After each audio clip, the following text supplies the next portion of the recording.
through the night and into day.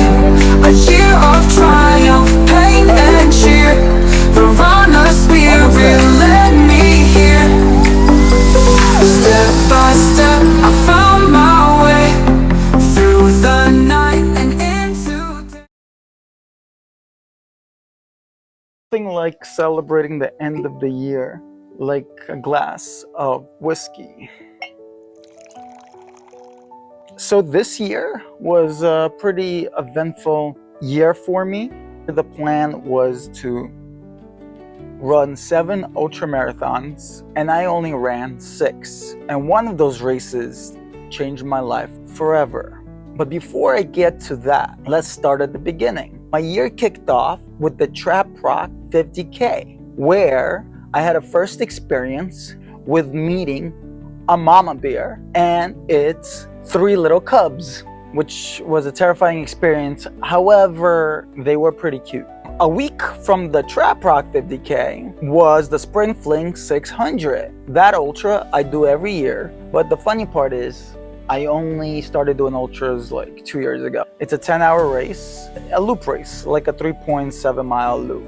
This year, I came in 4th place, and I did about 1 extra loop better than I did the year before. And what I really liked about the race, I had about 45 minutes left on the clock to go for my last loop. Now, almost chose not to run that. I don't know if I can make it. It's very close. How close? What was your time on the last Like 45 minutes. Yeah. All right. Well, I'm not gonna set you down until you tell me.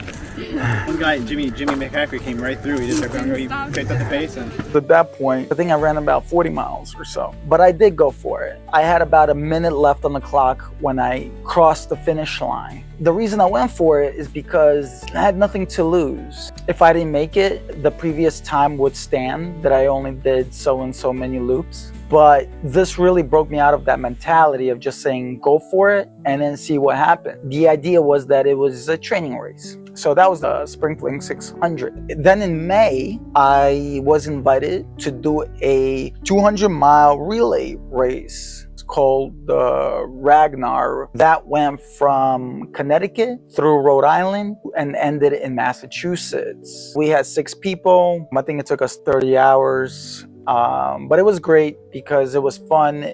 It wasn't really that physically demanding because the longest run per segment was about 10 miles. For me as a trail runner, that was actually one of my most scariest runs because I was running on the side of a highway for about 6 miles. I love to stick to the trails because there's no cars, there's no humans, there's nobody there but you and the trail. We actually came in first in our division. What division? I don't remember. So that was in May. Then in June, we did a local race, which is called the Last Human Standing, which is a form of backyard ultra. Backyard ultra is a race where you do 4.16 miles every hour on the hour. So there's always just that one winner, and the winner is the person that is the last person standing, meaning that you have 1 hour to make every loop. You still got plenty of time.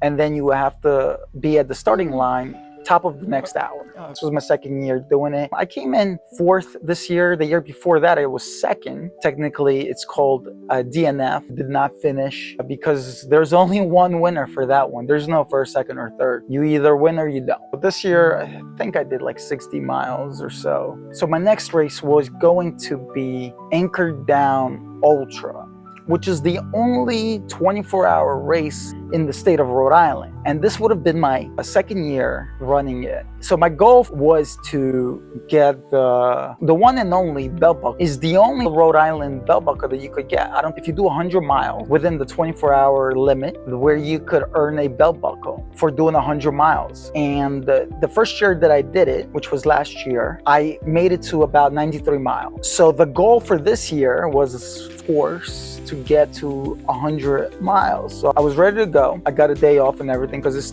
it starts at 7 o'clock at night on a Friday and ends on Saturday, 7 o'clock. I got a day off for that Friday. And as I was going home on Thursday night, I got a call from my mom who lives in Brooklyn, New York. I don't live there anymore, but I grew up in Brooklyn, New York. And my mom told me that my grandfather passed away, and you know, he was 97, so it wasn't a surprise. I've been visiting a lot in 2024. You know, he was struggling towards the end. He was very forgetful, and we knew that he was going to pass away. Actually, it was a miracle that he lasted this long with all the issues that he was having. So the night before Anchor Down, I got that call, and I had to go to New York to say my final goodbyes. So obviously I did not run that race. However, you know, there's always next year. You know, some things are more important than racing. Anyways, even though I didn't run the Anchor Down Ultra and get my first belt buckle, because I have never done 100 miles yet, but I had a redemption race. In October, I ran the Midstate Massive 100 mile. That's a 100 miler that goes from the southernmost part of New Hampshire all the way down to the southernmost part of Massachusetts. And the beauty of this race is that you get to experience 4 states. There's a point on that course towards the end where you're actually standing at a single point that touches Massachusetts, Connecticut, and Rhode Island all at one point. So you run through New Hampshire, you run through Massachusetts, and then at that one point, you're in Rhode Island and Connecticut. It took me 27 and a half hours, but I was able to do it. And you know, the time limit was like 32 hours.